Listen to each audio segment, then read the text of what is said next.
बिस्मिल्लाहिर्रहमानिर्रहीम, अस्सलाम वालेकुम। नूरुल आपकी खिदमत में हाजिर है। दो बड़ी गिरफ्तारियों के फैसले हो चुके हैं, जिसमें सबसे बड़ी गिरफ्तारी होगी इमरान खान साहब की। वो कब गिरफ्तार होंगे, कहाँ से गिरफ्तार होंगे, कैसे गिरफ्तार होंगे, उसकी रिहर्सल भी हो गई है।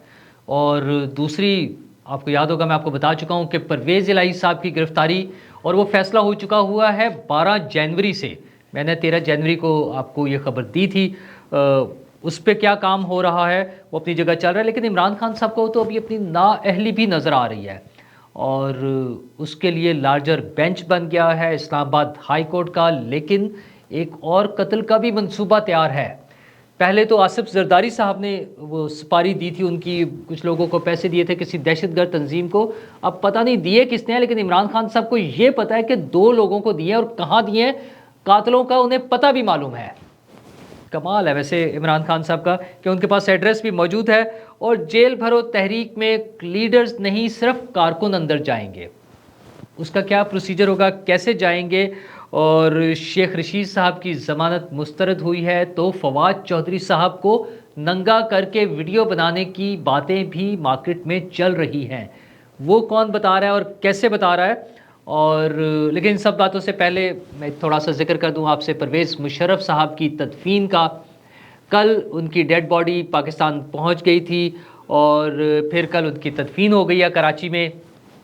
वो बड़ा शोर रहा कि पता नहीं स्टेट फ्यूनरल होगा, सरकारी एजाज़ के साथ होगा या नहीं होगा। वो सरकारी एजाज़ के साथ तो नहीं हुआ, बहरहाल फ़ौजी एजाज़ के साथ ज़रूर हुआ, क्योंकि बहरहाल वो फ़ौज के साबिक़ सरबराह रहे हैं, और पाकिस्तान के भी सरबराह रहे हैं वो, लेकिन वो लेजिटिमेट नहीं था। वो खैर अदालतों ने भी दिया, पार्लियामेंट से हुआ जो भी हुआ, एक अलग स्टोरी है। उनके खिलाफ केस बने, उनके खिलाफ गद्दारी का केस बना, और उसमें उन्हें सज़ा हो गई, सज़ाए मौत, और उससे भी खौफनाक सज़ा ये अदालत उनको डिक्लेयर कर चुकी थी कि अगर वो हाथ ना आए इस ज़िंदगी में, तो उनकी डेड बॉडी को लटका दिया जाए चौक में 3 दिन के लिए। खैर ये अब क्या होगा, ये तो वक्त बताएगा आने वाला। उनकी तदफीन होगी। किसी हद तक वो खुफिया भी लग रहा था कि जैसे वो सलामी दी गई उन्हें, वो शायद किसी कवर्ड एरिया में थी, किसी हॉल में थी, लेकिन उसके बाद फिर ग्राउंड में आए तमाम एक फ़ौजी एजाज़ के साथ परचम में लपेट कर। और जिन लोगों ने शिरकत की, आर्मी चीफ़ तो पाकिस्तान में मौजूद नहीं थे, लेकिन chairman joint chief of staff committee general Sahir Shamshad वहाँ पर मौजूद थे। फ़ौज की ज़ाहिर नुमाइंदगी थी बड़े लेवल पर। उसके अलावा 3 साबिक़ सरबराह फ़ौज के वहाँ पर मौजूद थे, जिनमें जनरल कमर जावेद बाजवा, जनरल इशफाक परवेज़ कियानी और जनरल असलम बेग, जो बड़े नामों में से थे। उसके अलावा भी काफ़ी सारे लोग थे।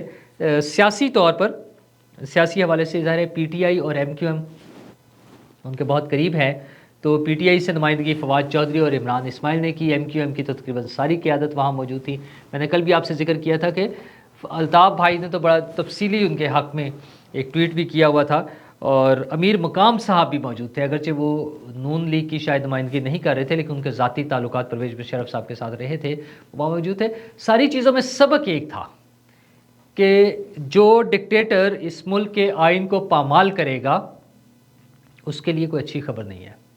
आइंदा वालों के लिए शायद ये एक मैसेज था कि जिस तरह से वो मजबूर रहे, पाकिस्तान आ नहीं सके, उनकी फैमिली में से कुछ लोगों का ख्याल था वो आ जाएं, उनके तमाम दोस्त यहाँ पर जो थे वो चाहते थे कि वो आ जाएं, लेकिन वो जो केस एक मरतबा बन गया था और जिसमें सज़ाएँ हो गई थी, उनकी वजह से फिर वो पाकिस्तान नहीं आ सके। बहरहाल वो बहादुर शाह ज़फ़र से ज़्यादा वो रहे खुश नसीब, क्योंकि बहादुर शाह ज़फ़र का रोना आपको याद होगा कि कितना बदनसीब ज़फ़र कब्र के लिए 2 गज़ समी भी ना मिली हुए यार में, लेकिन मुशर्रफ साहब को मिल गई और वो पाकिस्तान में उनकी तदफीन हो गई। सियासी जमातों ने खामोश रिएक्शन दिया है, और पैगाम सबके लिए था, खुला पैगाम था। पैगाम तो और लोगों के लिए भी चल रहे हैं, वो कुछ इमरान खान साहब की तरफ से हैं। इमरान खान साहब ने अपने कत्ल का भी एक और नया मंसूबा बता दिया है। वो अक्सर बताते रहते हैं, पहले वालों में 3 उन्होंने लोगों को नॉमिनेट किया था, फिर 3 शूटर्स ने उन पर फायरिंग कर दी, एक गोली से चंद गोलियों से बेशुमार गोलियां, और फिर 1 से 3 शूटर तक बात पहुंच गई हुई है उनकी। बहरहाल उसके बाद अब वो कह रहे हैं कि उन्हें एक और कत्ल का मंसूबा बनाया गया, जिसमें 2 लोगों को जनूबी वज़ीरिस्तान में पैसे दे दिए गए हैं, अच्छा, खान साहब इतने प्रिसाइज हो जाते हैं, इतने डिटेल्ड उसमें चले जाते हैं जिन बातों का उन्हें कुछ नहीं पता होता। और इससे पहले वो आसिफ जरदारी साहब पे इल्ज़ाम लगा चुके हैं कि उन्होंने दहशतगर्दों को पैसे दिए हैं इमरान खान साहब को कत्ल कराने के। अब वो जनूबी वज़ीरिस्तान के लोगों को डायरेक्ट पैसे दिलवा रहे हैं। बहरहाल उन्हें इन चीज़ों का जवाब कहीं ना कहीं देना होगा। आसिफ जरदारी साहब ने तो उन्हें एक कानूनी नोटिस भी भिजवाया हुआ है, हर्जाना है 10 अरब रुपए, उन्होंने जवाब देना है। उस पर वो अभी तो बातें बना देते हैं, लेकिन जब बात अदालत में जाएगी तो फिर वो भाग रहे होंगे। और इसी तरह की वो जो धमकियां देने पर है, उस पर उनको ये जो मैं बता रहा हूँ कि उन्हें लीगल नोटिस का सामना है। और उनके दोस्त शेख रशीद साहब को तो बाकायदा जेल का सामना करना पड़ रहा है, जेल में चले गए हैं वो। और उनका जिस्मानी रिमांड भी पहले हुआ था, फिर उनका फ़ाइल की गई है जो है ज़मानत की दरख्वास्त जो मुस्तरद हो गई है, तो उन्हें भुगतना पड़ेगा क्योंकि उन्होंने इल्ज़ाम लगाया हुआ है कि दहशतगर्दों को पैसे दिए गए हैं इमरान खान साहब को कत्ल करने के लिए। और बड़ी तफसील से जब वो बात करते हैं तो कोई ना कोई तो जवाब उन्हें देना होगा। लेकिन इमरान खान साहब के सिर्फ शेख रशीद साहब ही परेशान नहीं है, उनके दोस्त फवाद चौधरी भी परेशान हैं। परेशान इस सेंस में कि उन्होंने तो कह दिया कि मुझ पर कोई तशद्दुद नहीं हुआ, लेकिन उनके एक बड़े करीबी दोस्त जो मौजूदा हुकूमत में भी एक अहम ओहदे पर हैं, उनका कहना यह है कि फवाद चौधरी साहब की भी नंगे करके वीडियो तो कम से कम बन गई होगी। ज़ाहिर है जो लोग सिस्टम को जानते हैं, जिन्हें थोड़ा सा अंदाज़ा है, उनके ख्याल में ये तो कम से कम हो गया होगा। और ऐसे ही नहीं वो शर्मिंदा से और खामोश से होते हैं। बहरहाल बहुत गलत चीज़ है, किसी के साथ भी ऐसा नहीं होना चाहिए। लेकिन इस सिस्टम को रोकेगा कौन, इसमें तब्दीली कौन लाएगा? इमरान खान साहब ने तो 3.5 साल में इसको तब्दील करने की कोई कोशिश नहीं की। वो तो बल्कि फ़िरौन बनकर बैठ गए थे, एक डिक्टेटर बन गए थे। वो तो लोगों को गिरफ़्तार करा रहे थे। और अब वक्त ये आ गया कि उनकी अपनी गिरफ़्तारी का वक्त हो गया। अगले 2 हफ्ते के टाइम में वो गिरफ़्तार हो जाएंगे। और उसके लिए जो ख़बर आई है वो डिटेल से ये है कि ना सिर्फ फ़ैसला हो गया बल्कि उसकी रिहर्सल भी हो गई है। और उसकी तफसीलात बताई जा रही हैं कि 400 पुलिस वाले मिलकर ऑपरेशन करेंगे और 20 मिनट में ये ऑपरेशन कंप्लीट होगा और उन्हें उठा के ले जाया जाएगा। और इसमें क्या इस एक्शन पे क्या रिएक्शन आ सकता है, किस किस किस्म का रिएक्शन आ सकता है, उसकी काउंटर स्ट्रेटजी क्या होगी, उन सारी चीज़ों पे काम हो रहा है। अच्छा, सिर्फ एक इशू है कि उनका ख्याल ये है कि अगर बनी गाला से ये इस्लामाबाद शिफ्ट हो जाए, वहाँ से उन्हें आसान है गिरफ़्तार करना। लाहौर में ज़मान पार्क से थोड़ा सा कंजस्टेड एरिया है, रश वगैरह है, तो शायद थोड़ा सा मुश्किल हो। और मुश्किल सिर्फ इतना सा होगा कि वो 20 मिनट के बजाय 22 मिनट लग जाएंगे। तो खान साहब तैयार रहें, आपको गिरफ़्तार करने वाले रिहर्सल करते फिर रहे हैं, तैयारियाँ कर रहे हैं, उठाने के लिए बंदे पहुँचे हुए हैं और किसी दिन खान साहब अंदर होंगे। और दूसरी जो गिरफ़्तारी होनी है वो परवेज़ इलाही साहब की है। परवेज़ इलाही साहब की गिरफ़्तारी का तो बहुत पहले से फ़ैसला हो गया हुआ है। मैंने आपको बताया था 12 जनवरी से ही जब मुझे ख़बर मिली थी, 13 जनवरी को मैंने आपके साथ शेयर की थी अपने वीलॉग में कि उन्होंने गिरफ़्तार होना है। और अभी उस दिन उनका वज़ारत आला का दौर ख़त्म नहीं हुआ था, वो वज़ीर आला थे, उससे 14 तारीख को उन्होंने असम्बली तोड़ी है।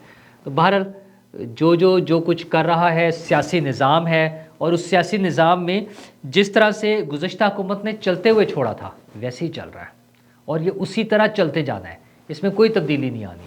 हाँ, आप शोर मचा लें कि हम ये कर देंगे, अब आप वो जो मर्ज़ी करते रहे ना, आप सियासतदान के तौर पे इंटरव्यूज़ दे दें, तहरीक चला लें, नारे लगा लें, बयानात दे दें, कौम से खिताब कर लें कि जनाब मैंने एक्सटेंशन देकर बड़ा ब्लंडर किया। अच्छा, बाजवा साहब कहते हैं मेरा ब्लंडर इमरान खान था, इमरान खान साहब कहते हैं मेरा ब्लंडर उनको बाजवा साहब को एक्सटेंशन देना था। तो दोनों एक दूसरे के खिलाफ बातें कर रहे हैं, हासिल वसूल कोई नहीं है।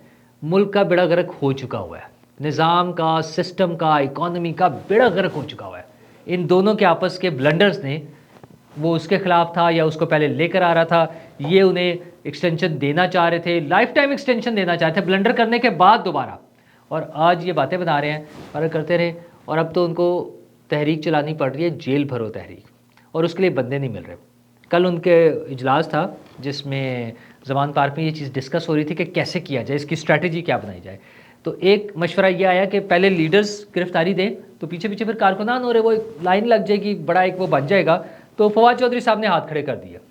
اچھا پتہ نہیں اس کے پیچھے کیا وجہ ہے، وہ سیاسی محرکات بھی ہو سکتے ہیں کہ وہ سوچتے ہوں کہ سیاسی طور پہ یہ فیصلہ مختلف ہونا چاہیے، اور دوسرا وہ محرک بھی ہو سکتا ہے جو بھی میں نے آپ کو بتایا کہ جو ان کے ایک دوست بتا رہے ہیں کہ ان کی یعنی فواد چودھری صاحب کی بھی کم از کم ننگے کر کے ویڈیو تو بن گئی ہوگی، تو ممکن ہے انہیں یہ بھی ڈر لگتا ہو کہ پھر دوبارہ ایسی کوئی چیزیں نہ ہو جائیں، اور ہر انسان کو ڈرنا چاہیے ایسی بات سے، پناہ مانگنی چاہیے۔ تو وہ کہہ رہے کہ نہیں کارکنان کو پکڑوائیں، ہمیں باہر رہنے دیں، ہم نہیں اندر جا رہے، کیونکہ انہیں پتہ ہے عمران خان صاحب نے خود تو جانا نہیں ہے، انہیں کہنا ہاں بھائی یہ ایم این ایز کے کینڈیڈیٹ ہو، یہ سارے جائیں اندر جائیں باری باری، اور اس کے بعد خود انہوں نے ننگے پاؤں جمپ کرنا، بھاگ جانا، دیواریں پھلانگ کے بھاگ جانا۔ ہم نے عمران خان صاحب کی تصویریں دیکھی ہوئی ہیں، ہمارے ایک دوست ہیں ان کا کہنا یہ تھا کہ یہ فوٹو شاپ تصویر ہے، عمران بھٹی صاحب ہیں، تو میرا تو اس میں خیال ہے کہ شاید ممکن ہے کہ وہ فوٹو شاپ جوتوں پہ ننگے پاؤں پر کہہ رہے ہیں، ہو سکتا ہے ان کے خیال میں جوتے پہنے ہوئے تھے انہوں نے۔ بہرحال یہ واقعہ رونما ہو چکا ہے، اور اب تو پرانی بات ہو گئی ہے، اب تو دوبارہ دوڑنے کے دن آ گئے ہیں، ہم دوبارہ وہی تصویریں دیکھیں گے، ہم ویسی ویڈیوز دیکھیں گے، لیکن اگر 400 لوگوں کی ریہرسل ہو چکی ہے تو پھر شاید بھاگنے کا موقع نہ ملے۔ تو دیکھتے ہیں عمران خان صاحب کے ساتھ کیا ہوتا ہے، اور بھاگنا تو گرفتاری سے ہے، عدالتوں سے کیسے بھاگیں گے؟ وہ توشہ خانہ کیس میں فرد جرم پہ تو بار بار اپنی وہ جو ان کی نچلی ٹانگ ٹوٹ چکی ہے ان کے بقول، اس کا بہانہ بنا کے وہ ایگزیمپشن مانگ رہے ہیں کہ میں حاضر نہیں ہو سکتا، عدالت میں آ نہیں سکتا، پاؤں میں گولیاں لگی ہوئی ہیں، ٹانگ میں گولیاں لگی ہوئی ہیں، تو یہ کر رہے ہیں، لیکن یہ کب تک چلے گا؟ اسلام آباد ہائی کورٹ نے بھی ٹیریان کیس میں جو ان کی مبینہ ناجائز اولاد ہے، ان کی ایک بیٹی ہے، ان کے حوالے سے جو ان کی نااہلی کا کیس ہے اس پہ لارجر بینچ تشکیل دے دیا ہے، اور کل یعنی 9 فروری کو اس کی سماعت ہے۔ خان صاحب بچنا بہت مشکل ہے، یہ جو ہے نا وہ آپ سمجھے کہ نجومیوں نے بھی بتا دیا ہے، جوتشیوں کا بھی یہی خیال ہے نا کہ کم سے کم وہ آپ کے لیے سزا یہ بتا رہے ہیں کہ آپ نااہل ہو کے جیل میں چلے جائیں۔ تو خیال کریں، آپ کا تو جوتشیوں سے اور پیروں سے اور موکلات سے بڑا گہرا تعلق ہے، اپنے موکلات سے اپنے رابطے بحال کریں، اور وہ جو پرانا طریقہ ہے آپ کا گوشت جلانا، مرغیاں ذبح کرنا، کالے بکروں کی سریاں رکھنا، وہ ساری چیزیں کر کے دیکھ لیں۔ جان ہے تو جہان ہے، بچنے کی کوشش کریں، دوڑ لگانا وہ پڑے تو دوڑ جائیں۔ ہمیں خبریں مل رہی ہے کہ آپ کے باہر جانے کی بھی تیاریاں ہو رہی ہیں، جو مرضی کر لیں، یہاں سے جان بچا کر بھاگیں۔ آپ کے لیے یہ سارے کیسز جو ہے نا آپ کی سیاسی زندگی کو ختم کر دیں گے، لیکن ہمارے مسائل عمران خان کی سیاسی زندگی یا سیاسی موت سے حل نہیں ہوں گے، ہمارے مسائل پاکستان کی اکانومی سے حل ہوں گے، اور پاکستان کی اکانومی کے بڑے برے حالات ہیں، چیزوں کی قیمتیں روز بڑھتی جا رہی ہیں، حکومت سے مینیج نہیں ہو پا رہا ہے۔ پیٹرول کے لیے میں ہر روز ذکر کرتا ہوں، پھر وہی افواہیں ہیں، مختلف شہروں میں مختلف پیٹرول پمپس پہ پیٹرول نہیں ملتا ہے، شارٹ ہوا ہے، شارٹ اس لیے ہوا ہے کمپنیز کو نہیں مل رہا، باہر سے آ نہیں رہا، امپورٹ نہیں ہو پا رہا ہے، ایل سیز نہیں کھل رہی ہیں، مطلب 2-2 لاکھ ڈالر کی ایل سی کے لیے وزیر خزانہ سے، اسٹیٹ بینک سے، اور پتہ نہیں کہاں کہاں جا کے بات کرنی پڑتی ہے، تو پی ایس او کی تو ایک ایل سی 50-60 ملین ڈالر تک چلی جاتی ہے۔ حکومت کے لیے مشکل وقت ہے، لیکن ہم دعا گو ہے کہ یہ حکومت کا مشکل وقت مینیج ہو اور لوگوں کی مشکلات آسان ہوں، اور یہ کام حکومت نہیں کرنا ہے، عوام کو ریلیف دینے کے لیے، عوام کی مشکلات کم کرنے کے لیے ایک ہی حل ہے کہ حکومت کام کرے اور کوئی نتیجہ دکھائے ہمیں۔ تو دیکھتے ہیں کہ کیا نتیجہ سامنے آتا ہے۔ شکریہ۔